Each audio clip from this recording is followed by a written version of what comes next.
श्री कृष्णा। कैसे हैं आप सब?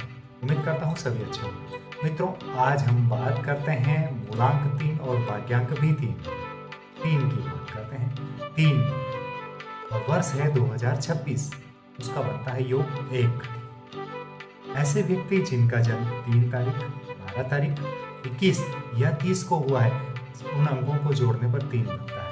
और इनकी डेट ऑफ बर्थ के सभी अंकों को जोड़ने पर भी 3 ही बनता है। यह बड़ी आश्चर्य की बात है ना। तो ऐसे लोगों के जीवन में रचनात्मक कार्य बढ़ने के चांसेस अधिक हैं, ज्ञानवर्धक कार्य करेंगे, शैक्षणिक कार्यों में सफलता मिलेगी। ऐसे व्यक्तियों को करियर में तरक्की, नेतृत्व के अवसर मिलेंगे और सफलता तो मिलनी ही मिलती है। आध्यात्मिक और धार्मिक कार्यों में भी इनकी रुचि बढ़ेगी। हालांकि अपने प्रयासों को केंद्रित रखना और वाणी पर संयम रखना इनका काम है। अगर ये वाणी पर संयम रखेंगे तो निश्चित रूप से अच्छा कर जाएंगे। कार्य क्षेत्र में उन्नति के मार्ग खुलेंगे और पदोन्नति की योग है। विदेश से जुड़े व्यापार में इनको इजीली सफलता मिलती दिखाई दे रही है। रचनात्मक और बौद्धिक कार्यों में इनको विशेष रूप से लाभ होगा। नेतृत्व के अवसर मिलेंगे और जिम्मेदारियों को कुशलता से निभाएंगे। छात्र अगर हैं, विद्यार्थी हैं, तो शैक्षणिक क्षेत्र में उनके लिए अच्छे अवसर और प्रतियोगिता में सफलता मिलने के अवसर हैं।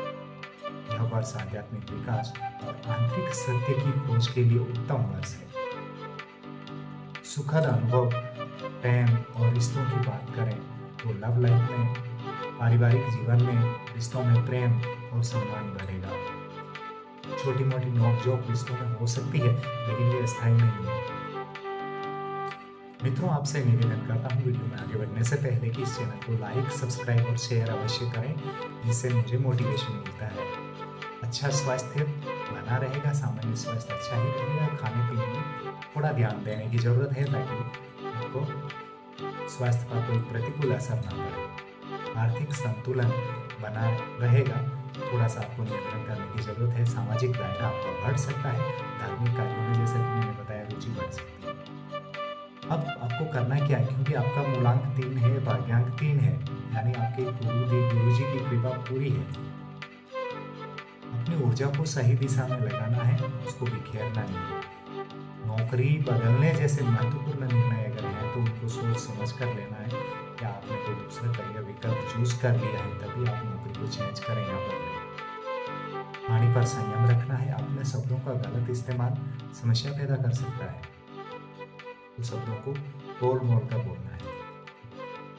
गुरुवार के दिन ओम ब्रीम बृहस्पति नमः मंत्र का जाप करना है। 108 बार जाप करना है।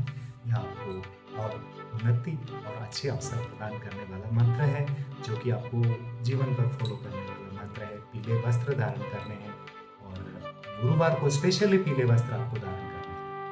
इसके अलावा इस वर्ष में और आपका मूलांक 3 और भाग्यांक 3 है, तो पीला वस्त्र आपके तन बदन पर एक अवश्य रहना चाहिए, ऐसा लगता है। मित्रों, यह जानकारी अच्छी लगी हो तो एक बार फिर विनती है, लाइक, शेयर और सब्सक्राइब। जय हिंद।